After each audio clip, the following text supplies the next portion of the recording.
Football Uncut. It's time once again to talk football right here on your favorite Football Uncut podcast. And yes, on this edition, we've got so much to bring to you. We've got so much to talk about on today's edition of the show, ranging from the UEFA and Nations League, where the 40-year-old Cristiano Ronaldo cannot just stop scoring even important goals. Yes, to the ever busy gossip column of the transfer window. And of course, yes, we also have the FIFA World Club Cup about to start. I think that should be starting this Sunday. And we'll also be taking you through grassroots football, where the people of Ayoboy, Paja and its environs, yes, and they can't wait any longer for the start of the annual Fasco Cup, the 17th edition. Yes, my name is Samo Sport. You can also call me Mr. Basa. Yes, I have with me in the house, obviously, because you've seen his face already. Yes, my co-host and a fellow analyst for another edition of this podcast. His name is Dami Crane. Call him DK. He's Chelsea faithful, actually. DK of Chelsea. Brother, Chelsea for life. Football over. This is another episode of Football Uncut podcast. First of all, I would like to congratulate Cristiano Ronaldo. It's not easy at that age, winning the UEFA National League. Despite the banter and people saying he's no longer needed in that squad. I really congratulate him, and also the Portuguese team. Congratulations to you guys. Absolutely. Congratulations to Portugal and, of course, to the fans and lovers of Cristiano Ronaldo worldwide. Okay, since Dami Crane has taken us to that, let's take off from that Portugal's victory against Spain. I think that is probably the most trending, the hottest, latest good news in the world of football as it stands now. Yeah, DK, once again, Cristiano Ronaldo and Portugal have delivered yet another title. But before we look at the performance in that game, in that final game, what will you make of Portugal's entire campaign in the Nations League? And most especially that semi-final outing against the German machines, and that final, before looking at the final against Spain. Yeah. Looking at the Portuguese team, they have a good generation of players. For now. Yeah. Right from their defense to their midfield.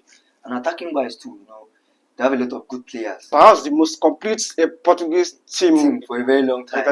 Yeah, and kudos also to their coach. Now, looking at right from the semi-final, against the German team, I think the Portugal team started slowly because the beginning of the game, the Portugal are having a lot of chances, and I think in the first half it was like 1-0 in favor of Germany. Yeah, in favor of Germany. So, and I think the coach made a mistake because he did the same mistake yesterday at the final, starting Joan Navas as the fullback. Okay. Which cost them a lot. Okay. In Germany, and I was hoping the same thing is going to to amend in the final. So I think he's a very good coach. Martinez is a very good coach, and for him to quickly understand what is going on the pitch for that final. Yeah, for that final, it's a very good thing. Quickly, DK, Portugal, yes, Ronaldo, the 40-year-old Ronaldo, coming to the party again to score another very important equalizer. But that game, Nuno Mendes happens to be the man of the match for almost everybody. That guy's strength, that guy's ability defensively, offensively is almost out of this world. What do you make out of Mendes' individual performance and contribution to that Portugal's team? Mendes. Let's say performance, my brother. Now world class, so you understand. Now world class, man of the moment, man of the tournament, you understand. Because the way he handled Yamal yesterday, my brother, it was so fantastic. Attacking wise, defensive wise, my brother, kudos to him. And now looking at the set of fullback, right back and left back we have nowadays. Some are good defensively, attacking wise. Once you are a very good defender as a fullback, going forward, it takes something away from you. And once you are good going forward, it takes plenty away from you defensively. Yeah, exactly. The Arnold is a quick example that comes to mind. You see the kind of example we have been given. But for Mendes, he seems to be able to balance everything, both aspects of his game. So I think the yesterday performance for Mendes, is a world-class performance, and we hardly see that from a left back. Like from the Ashley Cole era, the Dani Alves era, it was a very fantastic performance. A complete performance from him. From him. And do you think, minus Mendes that yesterday, would Portugal have struggled? Defensively, I would say yes, because that young boy will have been a menace to their defense. Honestly, but Mendes was able to manage that situation. You understand? Which, in terms of attacking wise and attacking depth, it tends to reduce the Portuguese side. You understand what I'm saying? So, also, Portuguese have a very good midfield in terms of the Bruno, the Neves, Vitina, Bernardo Silva. They have a lot of good midfielders, and also attacking wise, they have Neto, and they have Tikau, Rafael. So I think with the set of players I've mentioned, that's not a bad side for them to win the game. Even with the absence of Nunes. You understand what I'm saying? Okay, quickly to Spain. Do you think the Spanish lineup team, the Spanish setup in recent time, are you of the opinion that they've been too over-reliant on the 17-year-old Lamine Yamal? That once you take Yamal out of the Spanish setup, you definitely get them. No, I won't really say that, because look at the setup of the Spanish team. Their midfield is fantastic. The setup of the tactics is based on the midfield. Now, looking yesterday, Rodri didn't make this, or he didn't play because of his injury. And he was not missed in that midfield. Zubimendi, fantastic. Ruz, fantastic. And also Pedric, fantastic. So the base of that gameplay is in the midfield. So without the midfield, then Nico Williams and Yamal can't really function. So the base of their gameplay is their midfield, and which I will kudos to the coach. But if you are Lafuente, the coach of Spain yesterday, would you have substituted Yamal earlier once you notice that it's as if Mendes have him completely in his pocket? You can't really blame the coach, because looking at the bench yesterday, you can see yesterday it was about close to 90 minutes he has to before you replace him. Yeah, and looking at the bench, no talent like Yamal. Yeah. You understand? So talent like close to him. You can't really blame, because at the end of the day, Yamal on that pitch is still a threat. Absolutely. So that's it. The French national team, you're still talking about the Nations League. Ordinarily, they go to every major tournament as favorites for obvious reasons, because of the avalanche of talents they've got. They get players, beaucoup. And then you start mentioning individual names. France, they get them, beaucoup. But unfortunately, Spain almost embarrassed them before they came back and tried to leave that match with their heads high. But at the end of the day, they came back for the third place and they were able to redeem themselves. Is that third place finish, that third place win against Germany, enough a consolation for the French, for the Blues? Well, first of all, I say something, I will give you kudos to Pep, although it's not my kind of manager, because in the recent game of football, the modern football now is really based on the midfield. And if you look at the France team, their midfield is not really there. Because if you look at the likes of Pogba, Kante, Matuidi, something is missing in their midfield. Although attacking wise, they are there. Defense wise, they are there. But their midfield, if your midfield can operate very well in a very good side, as a very good side, they will have a problem. And that's tell against the Spanish team. You understand? Can we still say this same thing if they have Tchouaméni and Camavinga in that midfield? Don't forget that both players were missing in that midfield against Spain. If you look at the midfield setup, at the end of the day, it's balancing. One have to complement one. Kante complement Pogba. Can we say that for Flamengo and Camavinga? I don't think so. Because at the end of the day, one has to do the defensive side and one has to dictate the game, the pace of the game, and also the passes of the game. So I don't really. They have to find a balance in that midfield. Okay, of the first semi-finalists, the most disappointing of them for me is the supposed German machines. And they are being called German machines for a reason. But truth be told, for the last couple of years, they are far from being the machines we know them to be. What yes. is the problem of the German national team? Look at the way they allow Portugal come back from behind to beat them to that finals ticket. The chance for consolation, a chance for them to redeem themselves once again. They lost to France 2-0. What is the problem? Or is this the end of one big national footballing side? Like I would say, if waiting no day, you know day at all, you understand? Looking at the team that they had previously, that's of them Cruz, them Close, them Ozi, them Balak and Co. And look at the team now. You see, yes, you see a big difference in their national team. And the German Federation have a lot to do in the grassroots football. They have a lot to do in the grass. Because if you look at the line of Cruz, them Kimmich, they come from the grassroots. Yeah, they were players that were nurtured from the scratch. So they have a lot to do in the grassroots level. The same way we are telling those in the realms of affairs of Nigerian football that grassroots is the bedrock of every nation's football success. Come and develop our grassroots talents there, Babu. Definitely. So I think the Germans have to work on their grassroots level to get a lot of talent and have to run that team.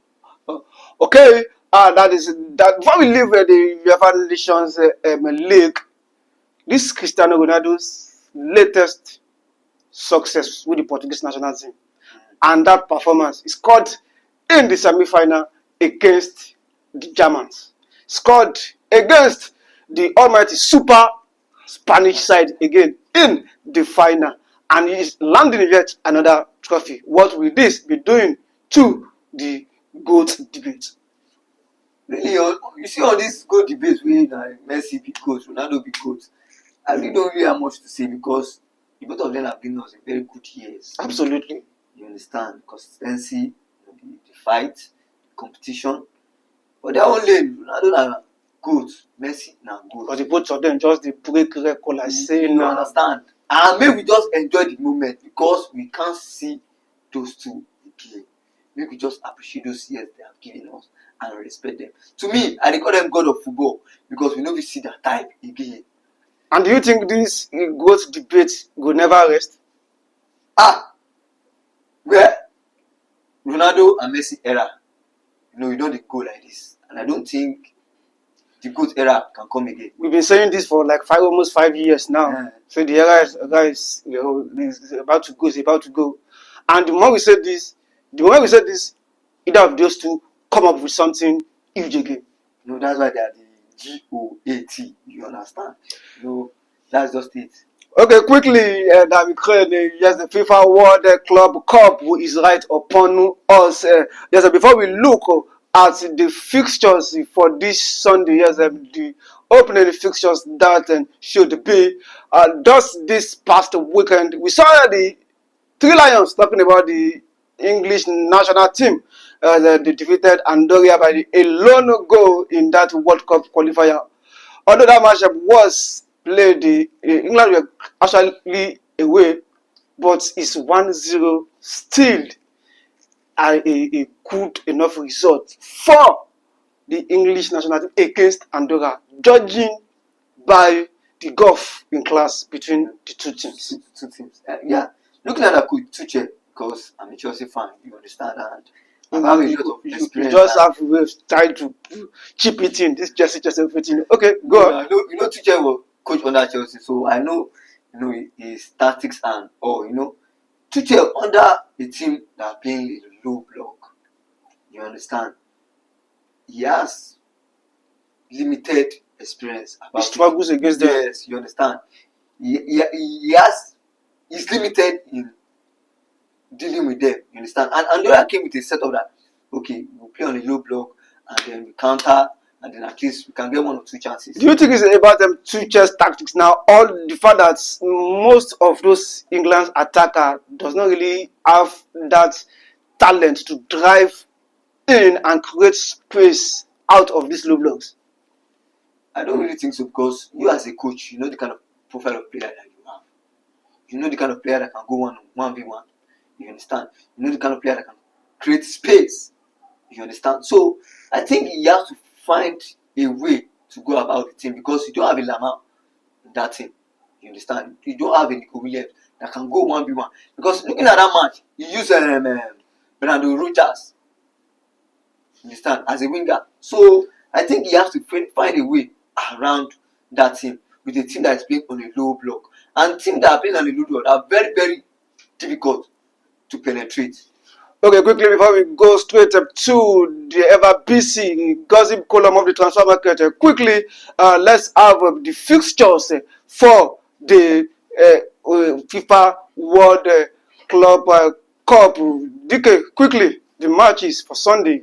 Yeah, on the Sunday, the Egyptian team, I don't know. Okay, yes, Al Ali, yes, of Egypt, is one of the most successful teams in the whole of Africa when it comes to club football. Al Ali, they will be taking up Inter Miami. Yes, Lionel Messi's Inter Miami. I think that match is going to be a truly thrilling one. And even now that Ronaldo is in almost the front page of every news now, I think Lionel Messi should be spurred on to want to do something also very significant. And Sunday is early enough to quickly prove whatever point he wants to prove. That match will be coming on Sunday afternoon. Bayern will be up against Auckland City. PSG will be up against Atletico Madrid, and Palmeiras will be up against Porto.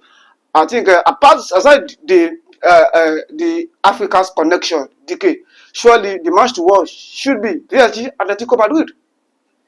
Yeah, looking at the features, you know, in this Club World Cup, you understand, and PSG Atletico Madrid is also a very good match, and I think in this kind of competition, the coaches want to look at how their side will prepare for the next season, and I think it will be a very great match to watch, and let's go for PSG to win. Do you think that PSG will see how enough strength in the legs of their players, judging by how the season went for them? They are just coming out of a successful UEFA Champions League, although the final against Inter Milan look so easy. In fact, that's probably the easiest UEFA Champions League final in the history of the tournament.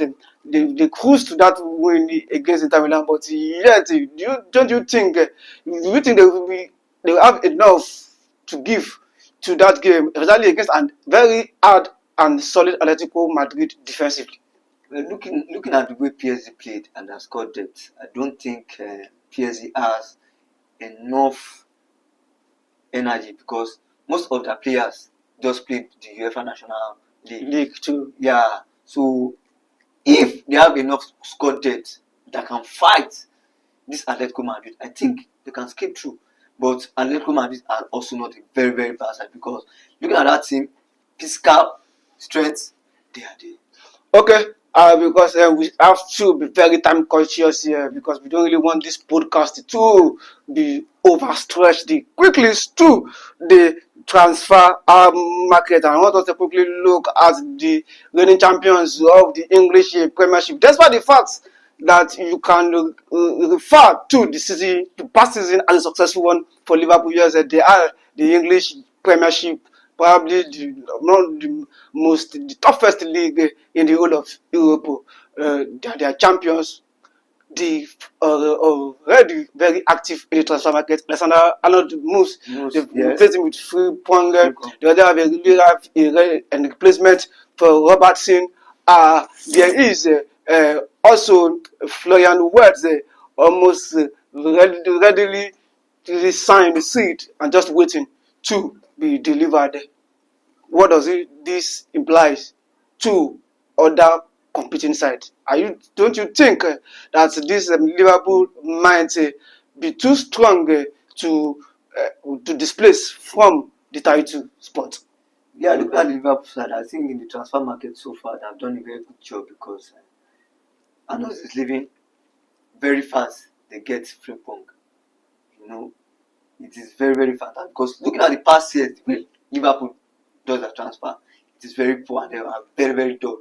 You understand? So I think it's a kudos. And I think of recent, I think they changed their sporting director and the man have been doing so far in the recruitment aspect because they're about to get another player from Bayer Leverkusen, and then also they're about to get this Bournemouth left back as a replacement for Robertson. Yeah, Robertson, Kakes, and in the transfer market they are really doing very good, and that will add a lot of competition into their team. And they are judging for the fact that they should be the least expected to be this active in the transfer market. Exactly. Judging from the kind of season they had. Exactly. So I think they are not doing very bad in the transfer market, and I hope the next season, not only in the Premier League, in the Europe competition, in the Europe talent, they should be doing also well.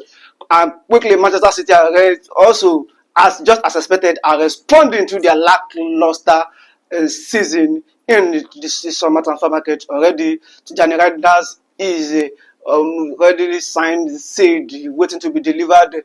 Cherky too is also another confirmed move for them. There is Nuri from Wolves.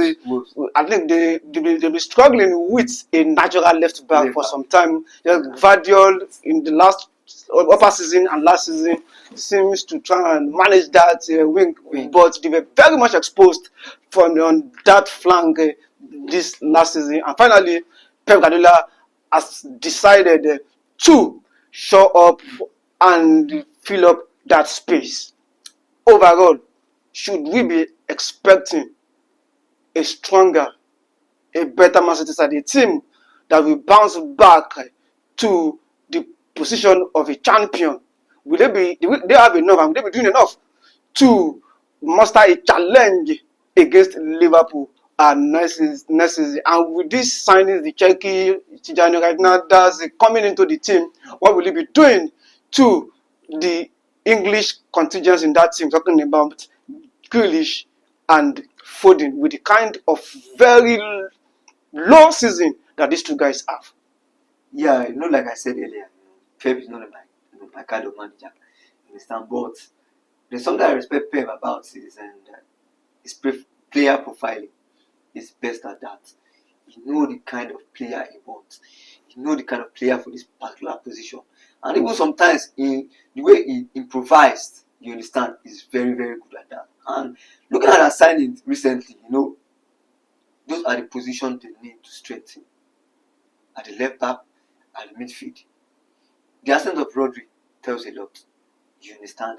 And also, Cherky coming in add creativity because Kevin is leaving. He's gone already. He's a gunner. You understand? So their recruitment is good and is okay. And with the kind of coach they have, Pep will definitely improve those players. Especially that guy coming from AC Milan. So maybe they expect a serious challenge for Liverpool next season. Yeah, definitely. Okay, quickly. Yes, the Arsenal has said to make inquiries about Benjamin Sesko.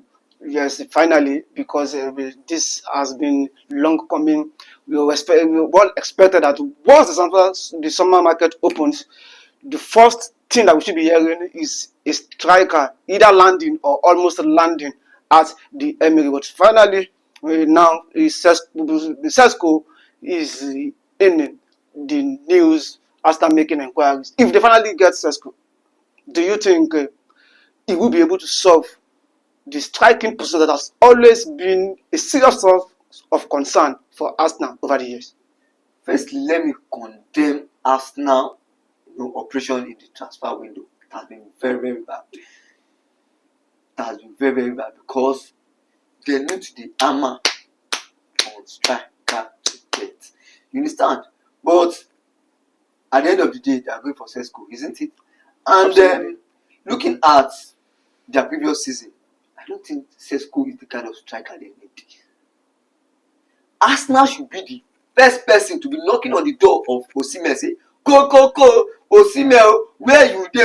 where you do, you understand, but look at the way their transfer window is right now. I don't, because at least they need a striker that can get them. Don't you think it will be too hard on Arsenal concerning Victor Osimhen looking at his wage demands? My brother, do you look at Arsenal season? Like I said, they need to the armor of Osimhen, because Osimhen is the kind of striker that can guarantee you 25 goals in a season. And that's what Arsenal needs for That's now. what Arsenal need. So what is stopping them? Okay. What is stopping them? Odegores from Sporting Lisbon. So what is stopping them? Okay. Because of our time, maybe perhaps Arteta is so much open or have so much confidence on Jesus if he finally returns, and of course Havertz as a first now. I know you want to react on that, but we don't have much time. Let's quickly move on.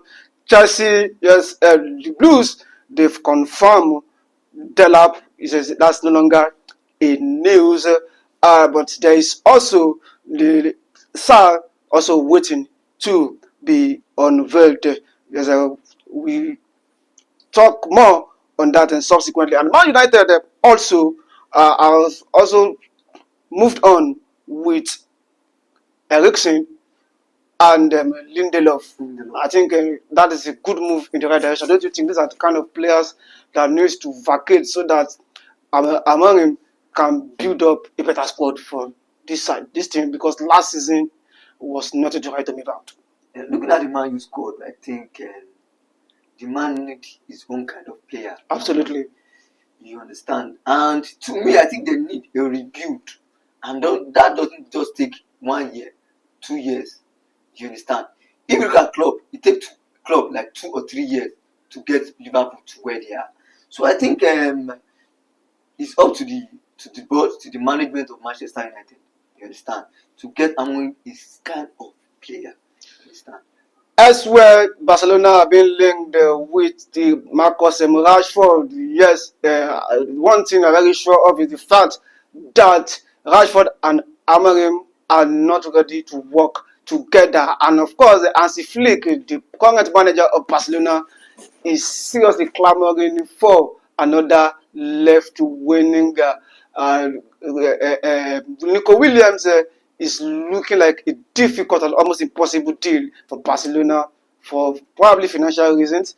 And of course, Luis Diaz seems like Liverpool are not ready to allow Luis Diaz go. So the most affordable and the most likely of all these wingers being linked with Barcelona for now happens to be Rashford. Do you think Rashford, Barcelona, is it a marriage that can work? First of all, don't be broke like Barcelona.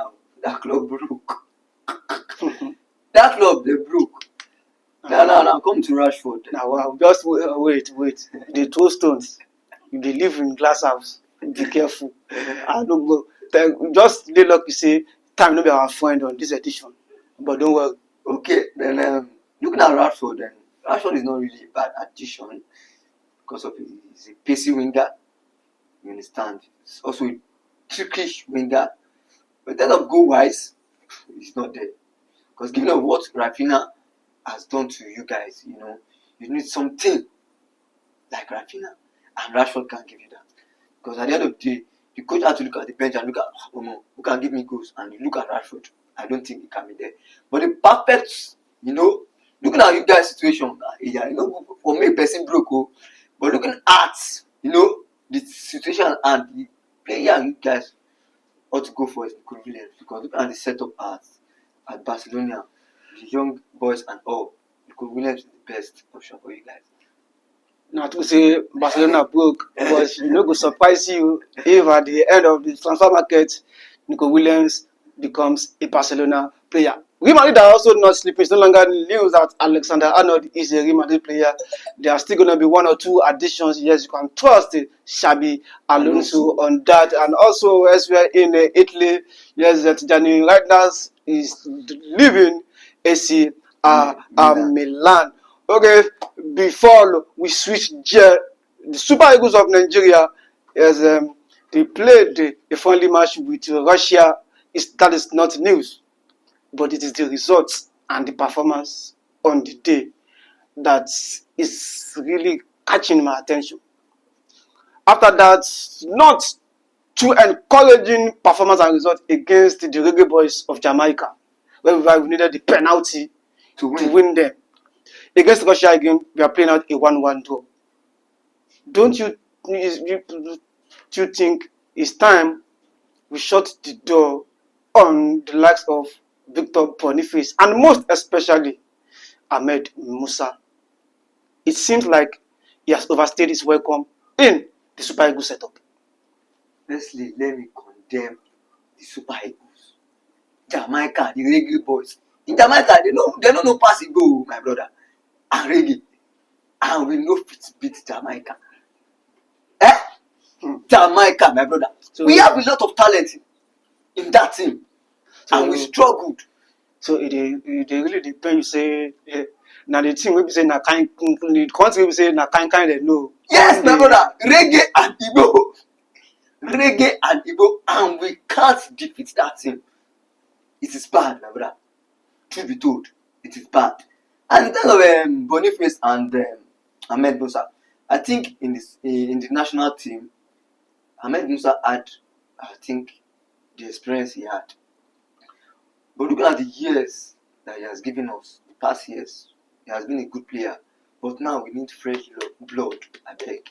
You understand? Well, I don't know the essence of calling Ahmed Musa. Are we still planning to take him to any competition? Is he going to still play actively for us? Are we still thinking of taking him to the World Cup? Yeah, first of all, pray we will qualify for the World Cup first. Because Nigeria life now be say, if we want qualify for something, now make one team beat one team, make we qualify, or make one team draw. Then the calculators and prayers start. You understand? So pray first we will qualify. Then you can now look at the squad. But Ahmed Musa just had a little bit of experience, nothing more. That's just it. And is he needed? It's left to the coach. Is he needed? Is he really left to the coach? Even the blind on the street knows that Ahmed Musa's time with the national team is totally and completely up. Okay, so we shall now be switching to the local football. And when I say local football, we want to focus on grassroots football as we are counting down to what we call Alimosho's World Cup. First World Cup 2025 is already very close by. We can, if you say it is around the corner, yes, you are not making mistake. When we come back, we shall be looking at the actions that will be opening the tournament on Thursday.